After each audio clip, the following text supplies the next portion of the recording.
Katika kuelekea mchezo mkubwa wa nusu fainali kombe la shirikisho barani Afrika, beki kisiki wa Simba Sports Club Chemalon Fondo ametoa wito mzito kwa mashabiki wa timu hiyo kufurika uwanja wa New Amani Complex timu yao itakapoumana na Stellenbosch ya Afrika Kusini.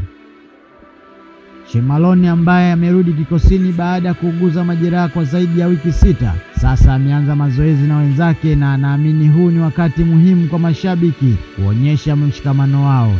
Malon amewahimiza mashabiki wa Simba kujitokeza kwa wingi Amani Complex ili kuwapa nguvu ya ziada. Hello fans, members of Simba Sports Club. I am here to welcome you guys to the stadium. Please, you guys should call me your numbers, for we need you. We need you to push us. The team is our team, not only the players' team. So please, guys, come on, call me your numbers. Call me your numbers. We will do our best to make you guys proud.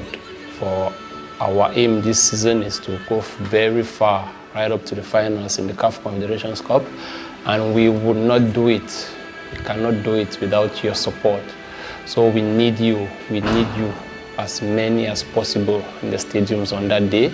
Ubaya, Ubwela, Simba, nguvu moja. Simba inahitaji matokeo chanya kwenye ardhi ya nyumbani ili kujijengea mazingira bora ya kusonga mbele kabla ya safari ya marudiano Afrika Kusini. Je, Simba itaweka rekodi mpya na kujiweka kwenye nafasi nzuri ya kutinga fainali ya kombe la shirikisho? Macho yote ya wapenda soka yatakuwa Zanzibar.